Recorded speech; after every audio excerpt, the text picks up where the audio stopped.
Good afternoon, everyone, and welcome to today's special fireside chat on translational research. Translational research plays such a critical role in bridging the gap between laboratory discoveries and clinical applications and ensuring that scientific breakthroughs can directly benefit patients. As we move forward in our fight against cancer, the need for translating basic research into effective therapies is more important than ever. Today, we'll explore the challenges, advancements, and the future of translational research at the Masonic Cancer Center at the University of Minnesota. The Fireside Chats are brought to you by the Office of Community Outreach and Engagement at the Masonic Cancer Center. The Office of Community Outreach and Engagement serves as a bridge between the Cancer Center and communities across the state of Minnesota and beyond. Our dedicated team is committed to reducing the burden of cancer by actively engaging communities and providing access to relevant knowledge on the latest in cancer research, prevention strategies, the importance of screening and early detection, treatment options, survivorship, and opportunities for clinical research.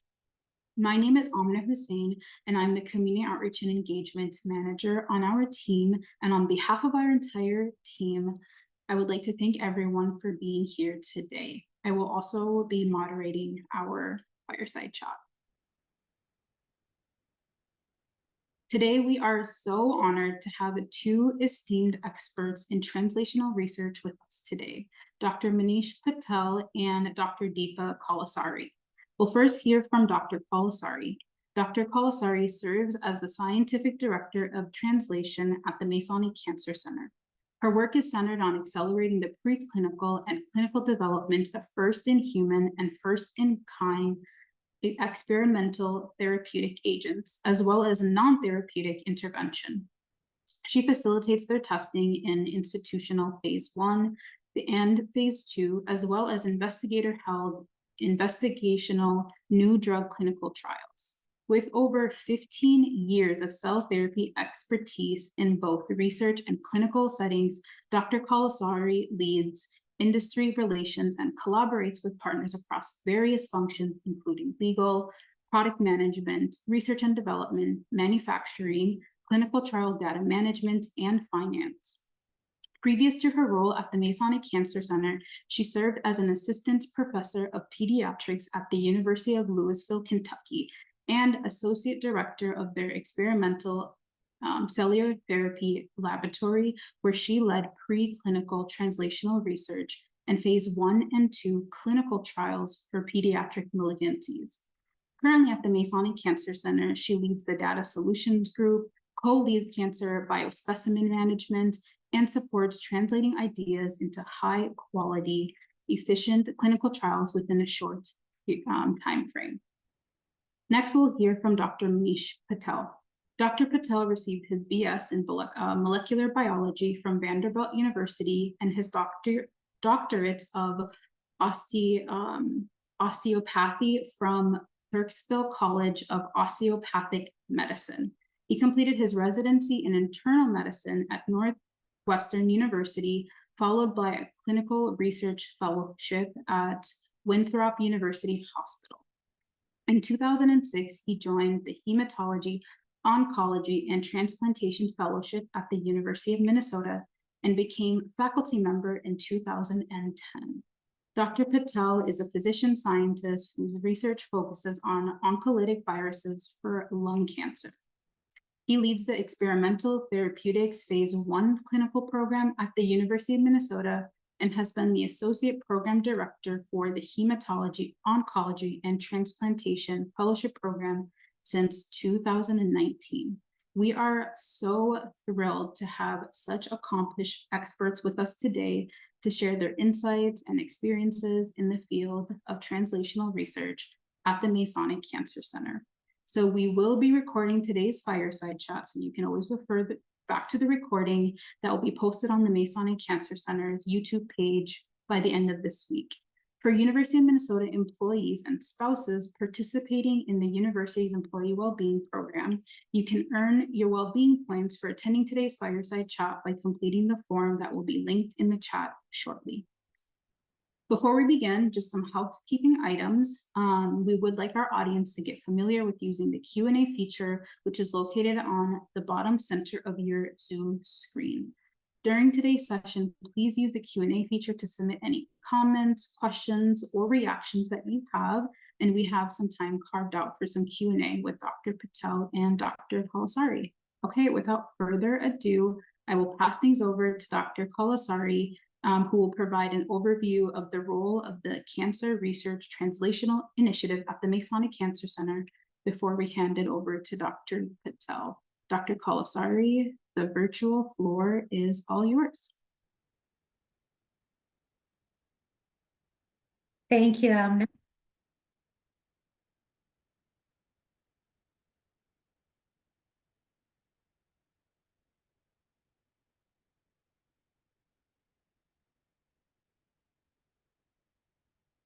Can you see my screen?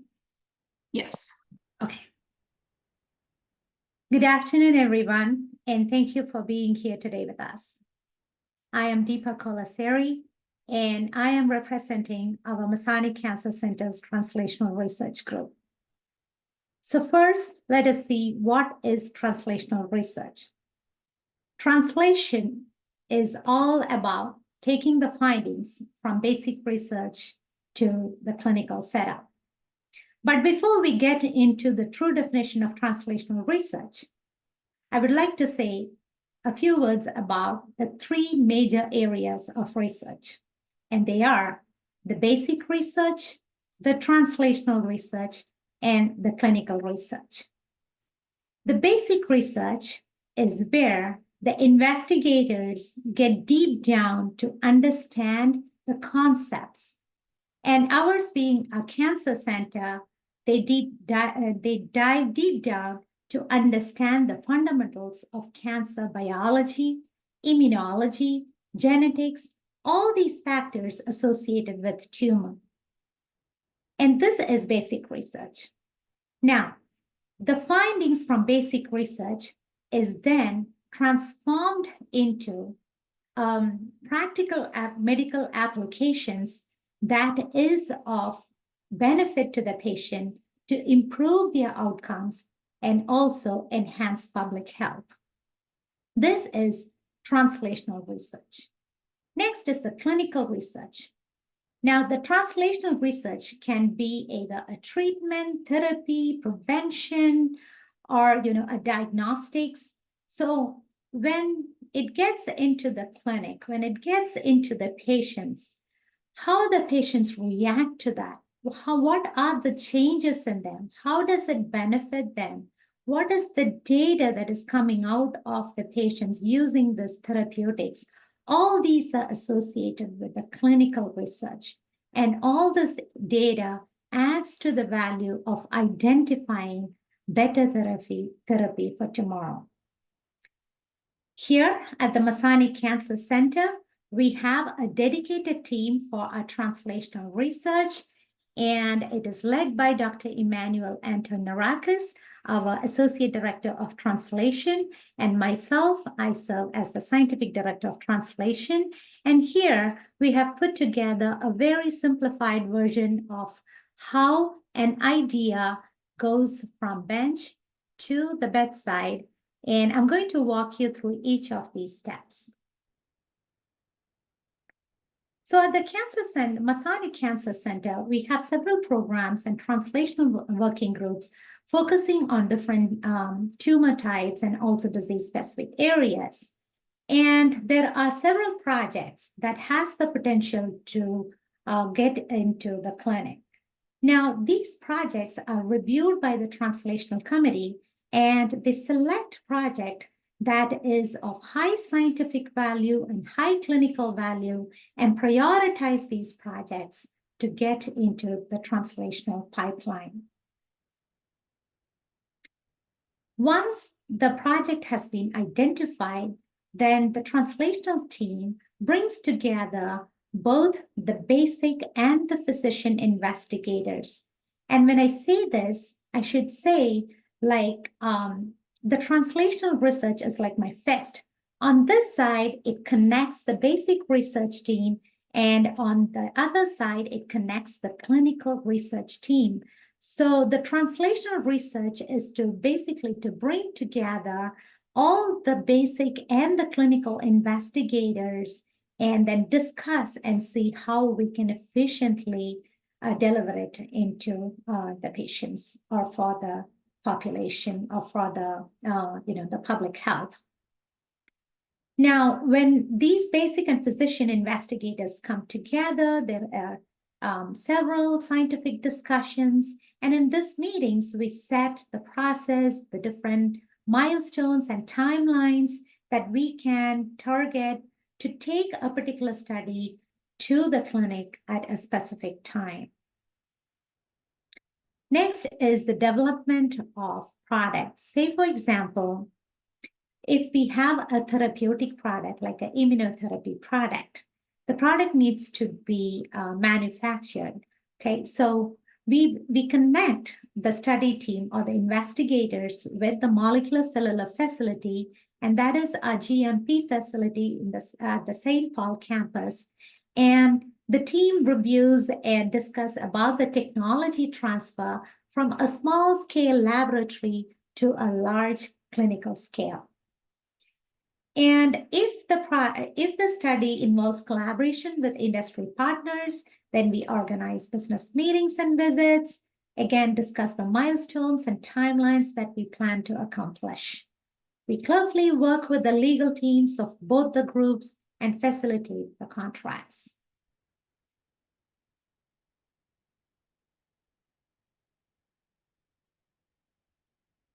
Next is the preclinical data. The preclinical data is very critical to determine the safety, efficacy, and the biological value of this therapeutic product.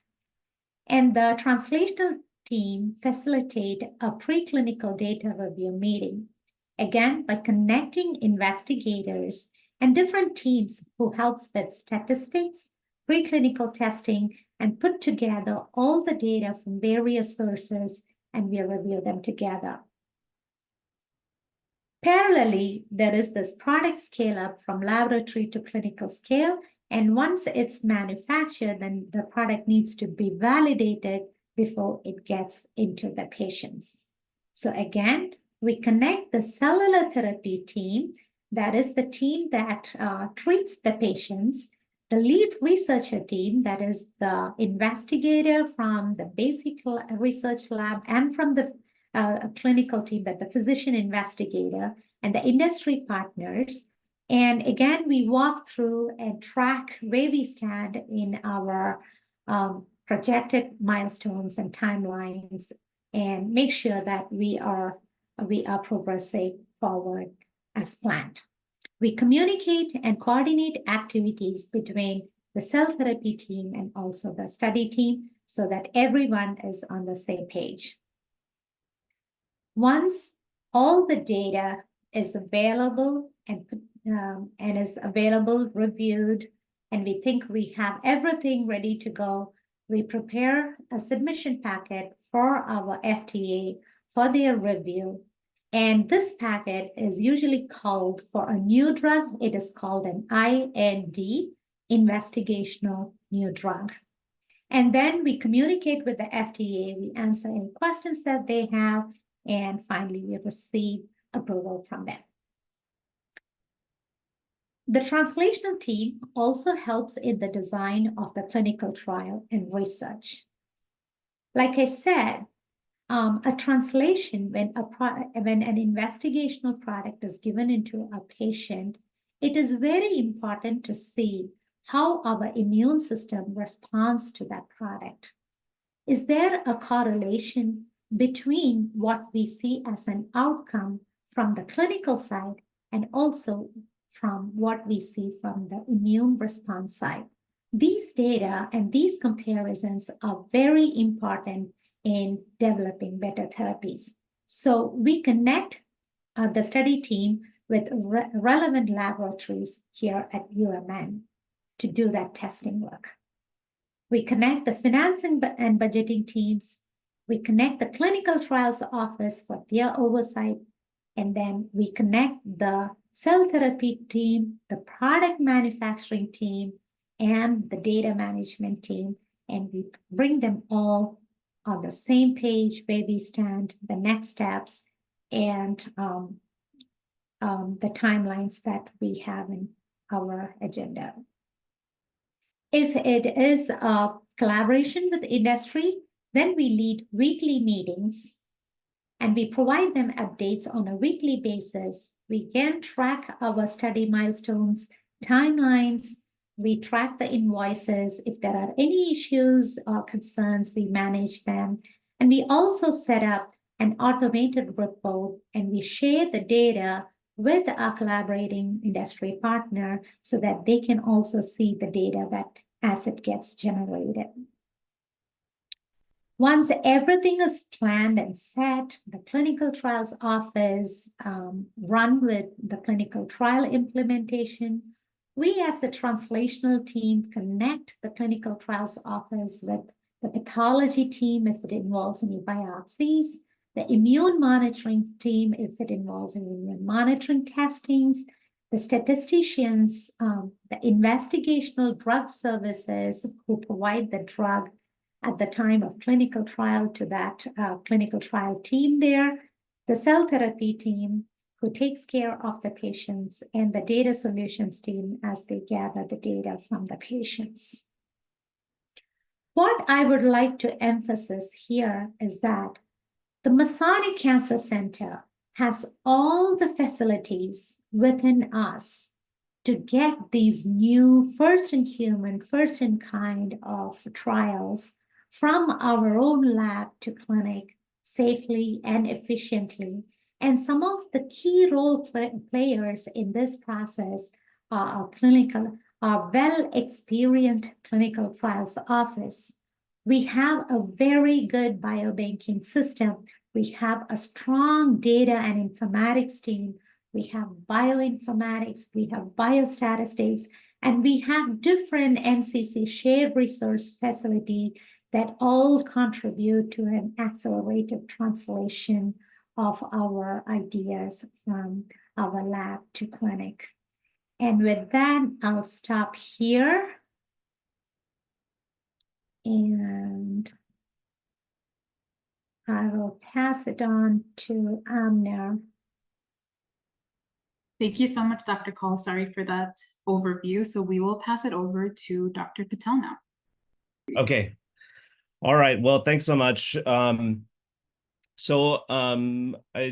just wanted to explain to you a little bit using kind of a little bit of my background to explain a little bit more about what translational research is about and kind of how it works. So just a little bit about me. So I've been here since at the University of Minnesota since 2005 and have primarily been focused on working on lung cancer and other chest cancers. In particular, that I started off in the laboratory of Dr. Robert Kratzky, who's been my longtime mentor here, working on a relatively rare form of lung cancer called mesothelioma, which is a cancer that forms in the lining of the lung.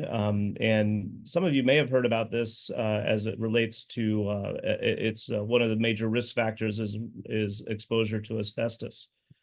This is a tumor type that there are very limited sort of effective therapies. And so I thought just to illustrate a little bit more about translational research and what it's about, that I could share with you a little bit about my story and how my sort of research work has led to some translational work that we continue to work on today. As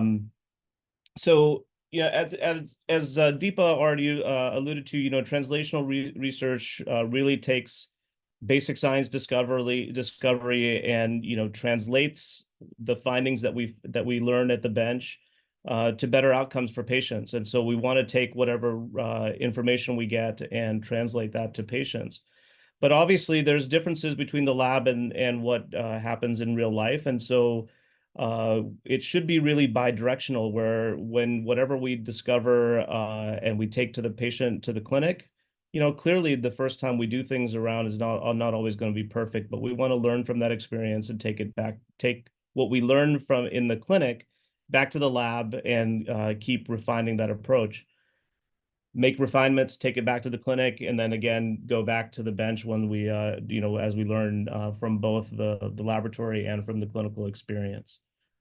So my experience, as I mentioned, we'd had previously, back in 2010, started working on oncolytic virus for mesothelioma.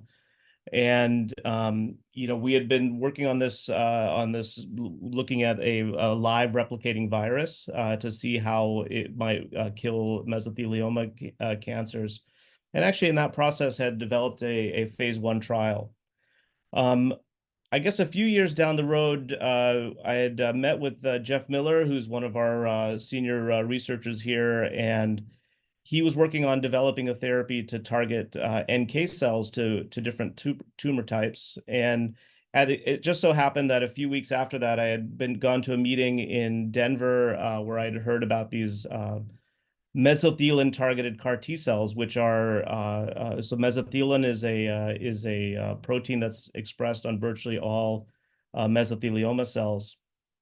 And I had sat next to one of the professors who was developing this mesothelin targeted therapy. And I said, oh, yeah, we've got, I spoke to Dr. Miller and we have this therapy that we think might work well. And so that started this collaboration between the NCI, Martin Felices, who's another one of the more junior faculty here at the University of Minnesota, to make this mesothelin trike.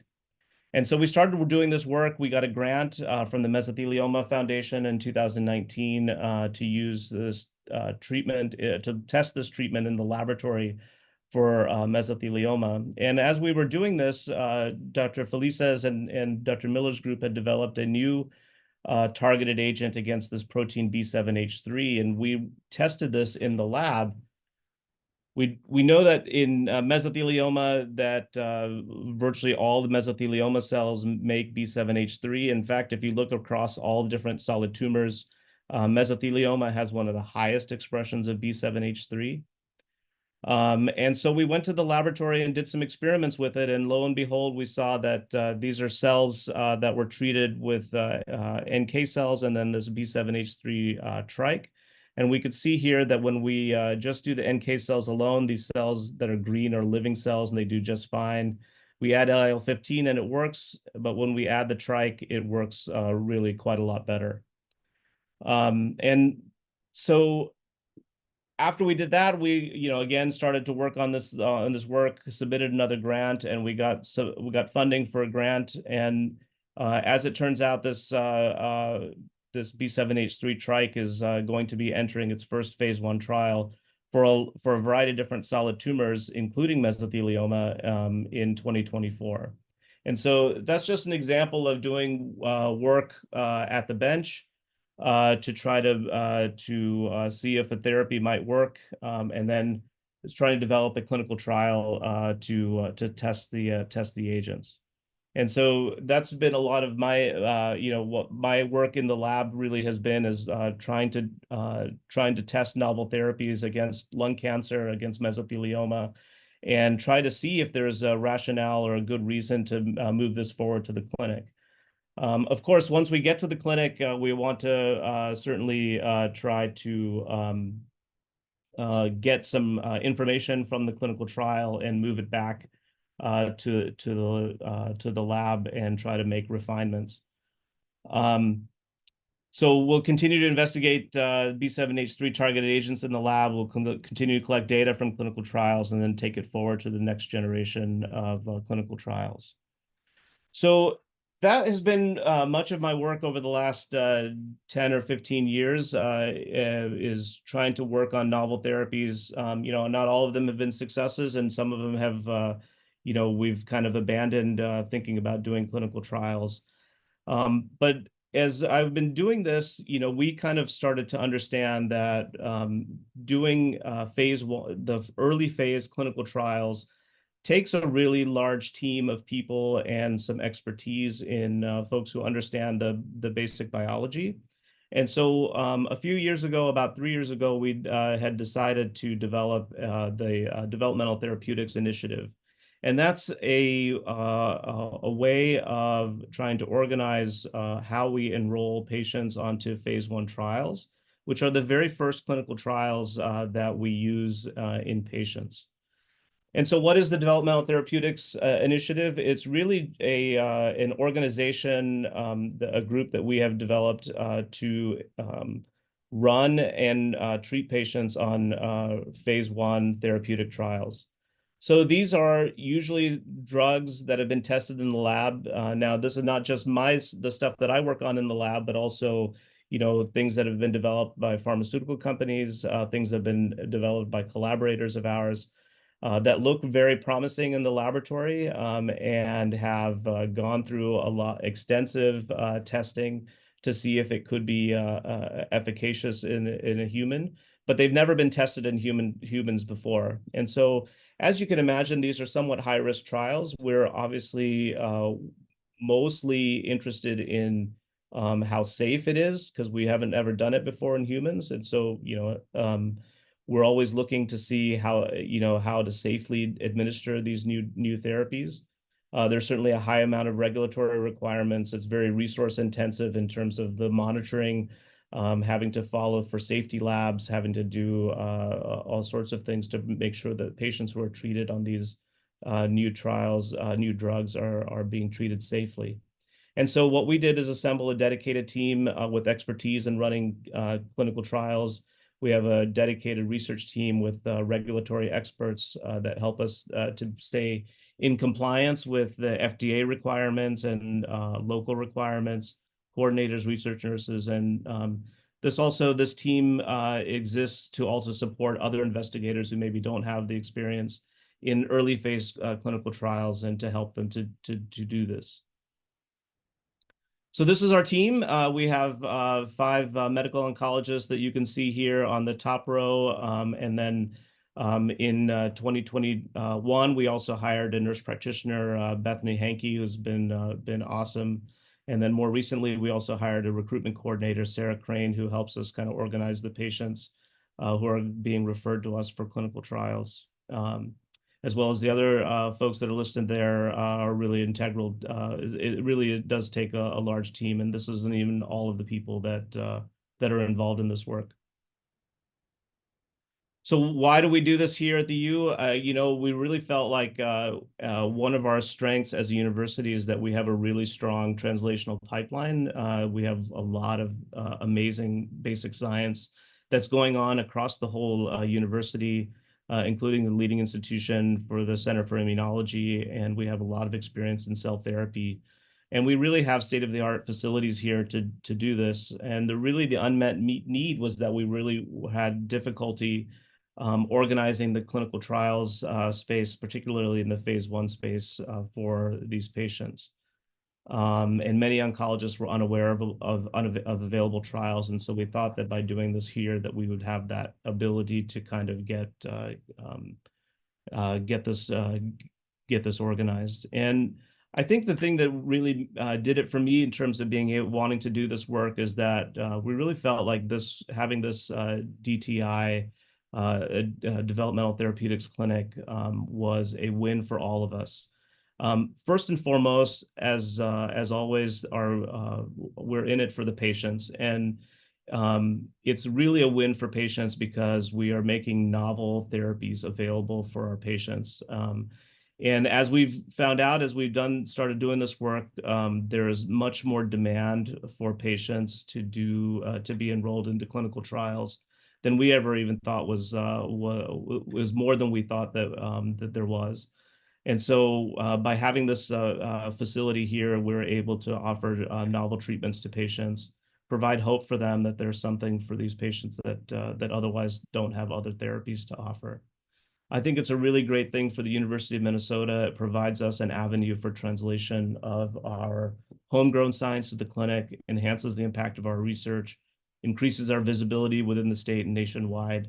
And then it also increases our engagement with the community. Many of the patients that are coming to us are from the community, don't have the access to these early phase trials in there, so they're asking for us for help. We've during this development of the DTI, we've developed this clinical research unit, which is located here as a dedicated space where we can do clinical trials. And this is a snapshot of our current portfolio. So we have clinical trials that are across the spectrum of different solid tumors, multiple trials that we can enroll patients into. And we've really grown over the last couple of years in terms of our number of our patients. 2023 was a little bit of a dip, but already this year we're looking to sort of surpass our prior enrollment onto clinical trials. So we plan to continue to grow this program and we have defined several goals that we want to achieve over the coming years, which is to decrease the time to opening new trials. So most phase 1 trials open for a fairly short time. So if it takes us a long time to get it open, it means that we won't have as much space to offer these to patients. And so we're developing a dedicated process to make sure that these trials open quickly, increase the number of open trials so that there's always a spot for patients, and diversify the portfolios so that we have trials for patients of all different tumor types. And so we're hoping to make the University of Minnesota a destination for patients to receive novel therapies. And it fills a critical need for the Masonic Cancer Center to enroll into clinical trials. And I think really going forward with the whole theme of today's talk with the translational medicine, we really want to make when we're treating patients on phase 1 trials, that we collect that information and it goes back to the basic science researchers so that we can continue to develop better therapy. And so I'll just conclude there. Everything we do is to improve outcomes for patients. And so the laboratory research that happens here, all of it in the Masonic Cancer Center is dedicated towards improving cancer-related outcomes. And it takes a large team to make it happen, and a lot of support. I've been fortunate that we've had funding from the Department of Defense and the Mesothelioma Foundation and the NIH. And I look forward to working with industry partners like GT Biopharma to develop some of these clinical trials more.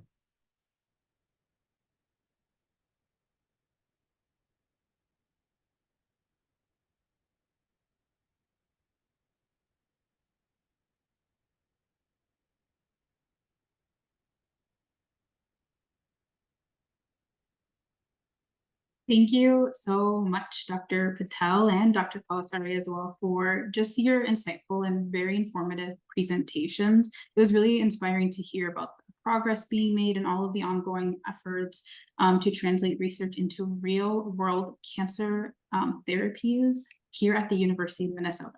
So we have plenty of time actually now for Q&A. So now we would like to open the floor to our audience. So this is your opportunity to engage directly with Dr. Patel and Dr. Kolaseri. So please submit any questions you have, and we'll do our very best to address as many questions as we have with the time that we have remaining.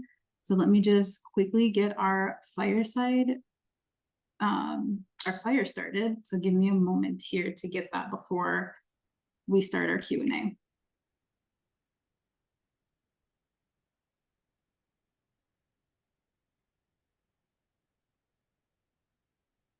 All right, it is not a fireside chat without getting our fire started. So as questions come in, I guess, as we wait for questions to come in, I can just start with some of the questions that have come through the registration. So this question, I think might be more applicable to you, Dr. Patel, but Dr. Kolaseri, please feel free to chime in as well. So what do you see as the biggest obstacles currently facing translational research, and how can the scientific and medical communities work together to overcome these challenges to ensure more discoveries reach the clinic? Yeah, that's a good question. I mean, I think many of I think right now the current obstacles mainly are related to the ability to really gather specimen. So, when you are taking care of patients, obviously a patient going through cancer therapy, might not want to get a biopsy or get an extra blood collection.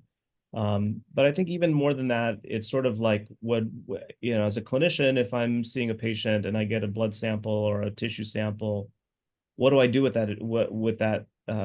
that piece of tissue or that blood sample? And then really being able to sort of collaborate with the basic scientists to say, these are the questions that we need to answer from this. Because I think, one, those specimens are really precious.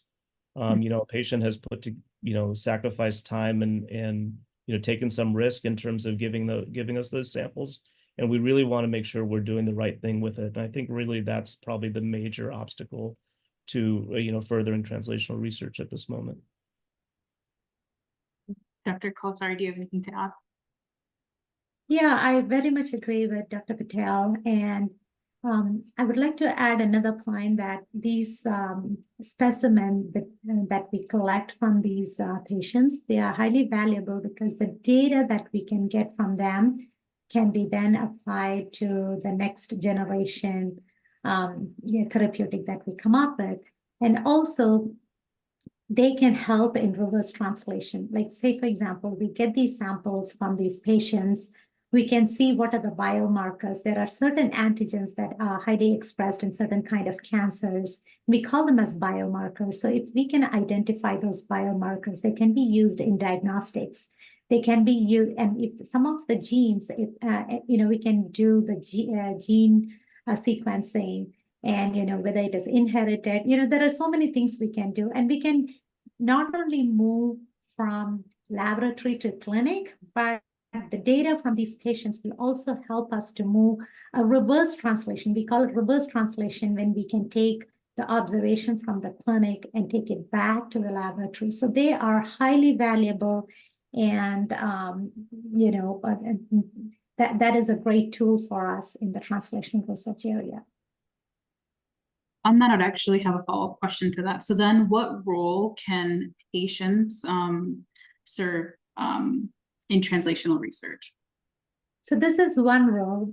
And the most critical player of translational research is the patient themselves, because they are the ones who are there at participating in those clinical trials. And all the data that we get, all the information that we get, all the effort, everything that we put into the outcome is what we see from the patients. So they are the main players, and they are the most critical component of translational research.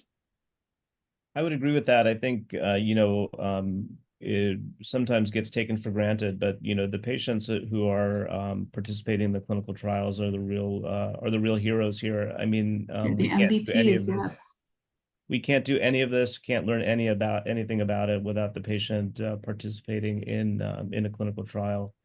And it's critically important. I think the other thing maybe a patient could do to help is to continue to ask questions.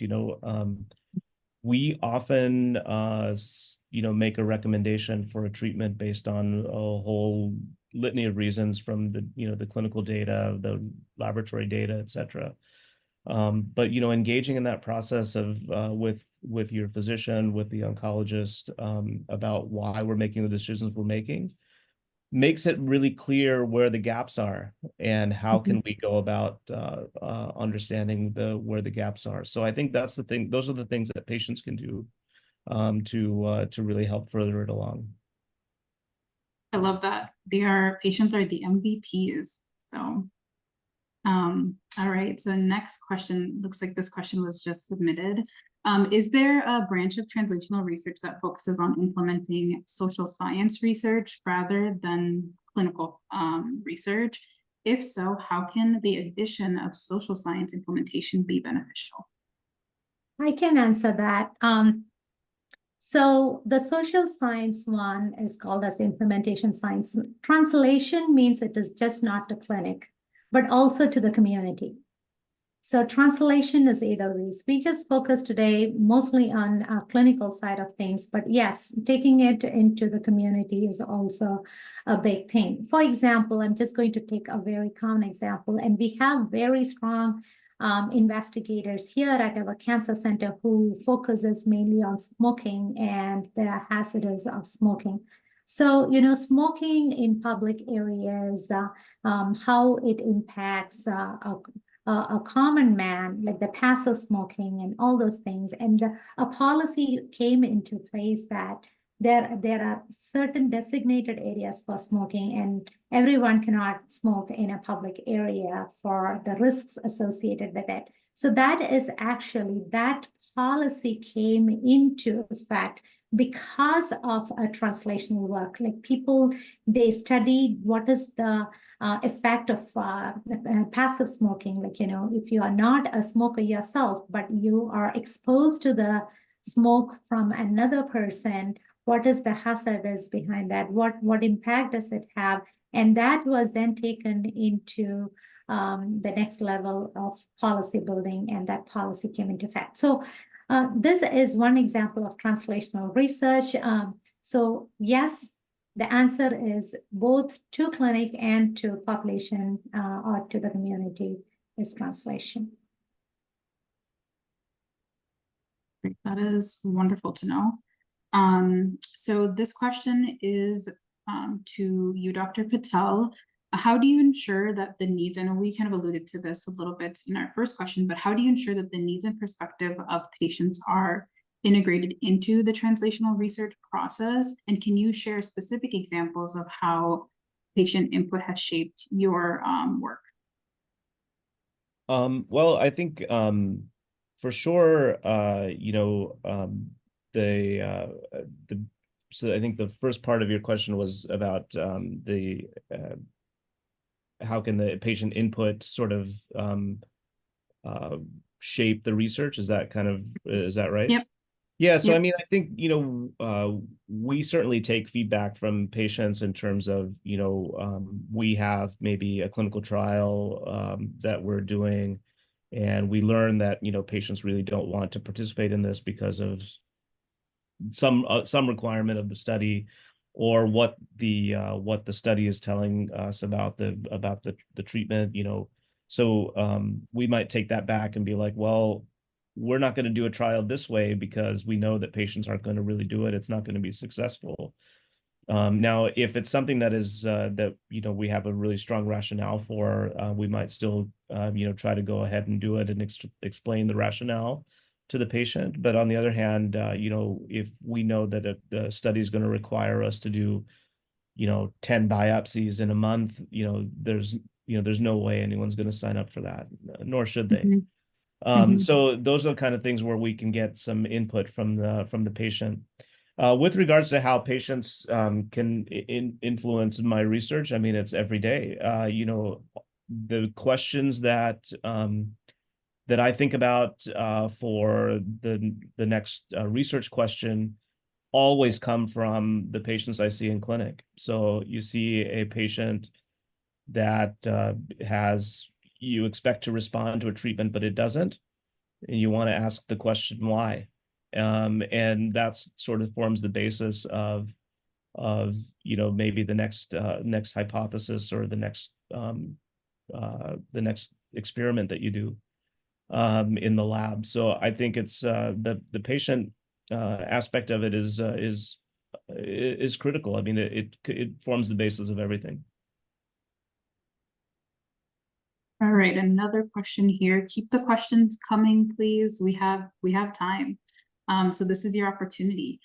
So as leaders in translational research, how do you mentor and guide younger scientists who are interested in entering this field? What advice would you give them about navigating the challenges of translational research? Dr. Kolaseri, do you start or go ahead? Go ahead, Deepa. So first, I will say that there are so many opportunities for young scientists to grow within the university. It is a very informative, highly nutritious environment for knowledge growth. There are different resources available. I would say the first step for them to see what is available for them and understand, utilize them to the best so they can grow from what is available. Here at our cancer center, we have our translational team also answers questions to our investigators on resources, infrastructures, facilities, all those research that is available for them. So, they can utilize resources like that and implement them in their work. Next is there are different funding opportunities. They can collaborate with, senior investigators. So they have a better visibility when they are submitting stronger applications. We have different resources, again, like if they are submitting grants, we have facilities where they can review, the review panel can review the application and provide some suggestions. And that input can be incorporated into the grant before they really submit it to the granting agencies, so that the different areas that resources that they can utilize and grow.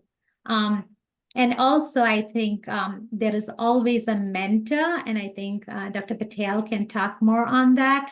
There is a mentor that junior faculty can always have, who they can look up to, ask questions for, and have that mentorship. So I'll leave it there, and I'll let Dr. Patel elaborate on that. Yeah, I would say, following on to what Deepa said, there are opportunities almost at any stage of training to do work at the University of Minnesota in the Cancer Center. Just as we are at sort of the end of the summer, we've had high school students, undergraduate researchers, graduate level students, and physician trainees doing work with us at various times, and particularly in the summer, because that's sort of like when this all happens. But there are different programs available for people to kind of get their feet wet if they haven't had experience with doing either laboratory research or clinical research at all aspects. And so if somebody's coming to me, sort of where are you and where do we match you? But the other thing I always advise students or trainees is really to find their area of interest. It's not always easy to do right away, but if you don't really have a defined area of interest, just get your feet wet. Find somebody who's you connect with to be a mentor, whether as a faculty,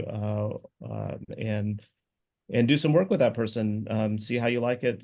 Find your interest, and once you find your niche, the world is your oyster. Thank you both. So Dr. Kolaseri, this is for you. How do industry and biotech companies get in contact with the Cancer Center? Okay, so the first thing they can do is they can go to our Cancer Center website, and then if they can click on CERTI, yes, that's the link they click on. They can, when they scroll down, they can see my contact information there. I serve as the Director of Industry Relations between our Cancer Center and our industry partners. They can reach out to me. We have a dedicated team here to respond to the questions from our industry partners, and our industry partners are of priority to us, so we make sure we get them answered right away. And we get the questions from them, and we triage it to the right people. Like, if it needs to go to a breast cancer group, then we direct the question to the breast cancer group. If the question needs to be directed to a prostate cancer group, then we direct it there. Or if it is something operational really related to clinical trials office, then we direct it there. So we serve as a point of contact between the Cancer Center and the industry partner to take all those questions and then direct it to the right people. And then if you could briefly just share, what do you look for in your industry partnerships? So that's a great question. Dr. Patel and I, we have done some, we have had some discussions with industry partners, different industry partners, One thing that we as a cancer center would like to do is, see, ours is a research educational institution. Our investigators have lots of experience in different cancer type areas and can be of great benefit in designing clinical trials. So there are certain clinical trials that come to us at a very late stage, but there are also clinical trials that come to us as an early stage, and our investigators have a great role in providing input for the trial design.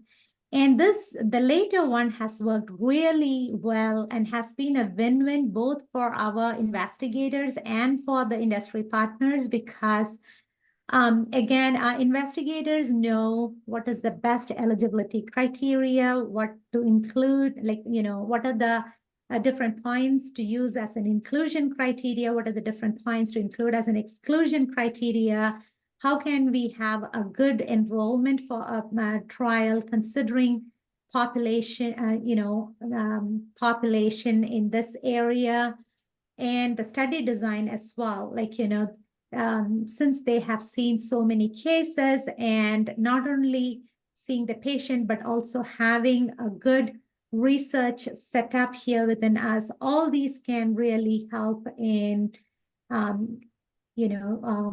getting a better shape of the clinical trial. So if the industry partners can engage our investigators at an early stage, then of course our PIs are very committed. But then when there is a lot more involvement, then there is it becomes their baby. So there is always that priority and commitment to those studies. Yeah, I would just add to that. I think when we're being approached by industry about a particular study or a particular drug or something like that, I think the first question we're always asking is this an interesting drug? Is there something novel about this that's going to be, or something unique that we don't have already to offer? And then, secondly, as Deepa already alluded to, we want to be involved in, we have expertise in our disease areas, we have expertise in biology, and if we can shape the clinical trial according to, if we can help the industry partners sort of develop the study in a way we think is better, then we want to be able to do that. So that's probably our next priority, is that, are we able to take a leadership position on these trials and sort of shaping it the way we think it ought to be. So the first priority again is, is it a good option for our patients? Is it something unique or something different that is a good option for our patients? And then secondly, how can we be involved in the research? So we don't necessarily want to be where although sometimes it happens this way, because a drug is a good option. We don't want to just be a tool of the industry partner. We want to work together and collaborate and put our imprint on it if we can. Again, many times the drug is a good option and a thing we think is going to benefit patients. And in that case, we don't really care so much whether we can lead. We just want to be able to offer it to our patients. Does that make sense? Mm-hmm. It sure does. So we'll wrap up with just one more question. So what resources are available for those who are interested to learn more and to stay connected? And Deepa, did you? No, so can you repeat that question? I thought the question came in the chat and was looking into that. But... What resources are available for those interested to learn more and stay connected? Okay, so again, when they go into a Masonic Cancer Center webpage, up on the right-hand side, they can see the clinical trials. Yeah, that's the link. So if they look into that page brings in all the different clinical trials that is currently open. It gives them a study, the drug, the PI, and what phase of study it is. So all those information are available. And if they click on to the PI, it also gives the PI's email ID. So if they want to send an email So if it is a referring physician from a different area, if they are interested in sending a patient or, having a question, then that is the best way to connect. So that is there. And also, if it is for a research group or for industry partners who are trying to collaborate with us, then again, in the CERTI webpage, there is a link for, a comprehensive guide for all the translational research resources. And thank you, Amna, for putting that link there. So when they get into that, they can see there are different resources. And this is a one-stop shop where they can see, they can click onto the resource, they can see who to contact. And if there is a rate associated, it gives email and phone number of the person. So if they have very specific questions, they know who to reach out to. But at any cost, if they can't find an answer to what they are looking at, they can always reach out to me, and my email is again there in the CERTI webpage, and I'll be more than happy to answer any questions or direct their questions to right people to get an answer for that. And so we are unfortunately out of time, so we're going to have to wrap it up now. But thank you all for the engagement and for submitting such thoughtful questions and just for participating in today's fireside chat. So we really hope that you found this, the presentation and the discussion informative. And a special thank you to you, Dr. Patel and Dr. Kolaseri, for joining us today. So we'll just wrap things up with a few reminders. So after the session ends, Zoom will populate a window to complete a brief survey for us. So please make sure to do that because we greatly appreciate your feedback. It helps us continuously improve our offerings. And after submitting the survey, don't close the window because there's a link to enter the drawing for a chance to win a prize pack filled with goodies from the Masonic Cancer Center.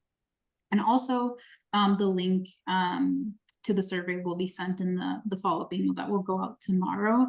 And join us for our next fireside chat on September 18th at 1 p.m. for a conversation on blood cancers in honor of Blood Cancers Awareness Month. Details will be shared soon on the Fireside Chat website. And lastly, be sure to follow the Masonic Cancer Center on all of our social media platforms to stay up to date on future announcements and events from the Office of Community Outreach and Engagement. Thanks again, everyone, for joining us today. We look forward to your continued engagement. Have a wonderful rest of your day and week. Take care, everyone. Bye-bye.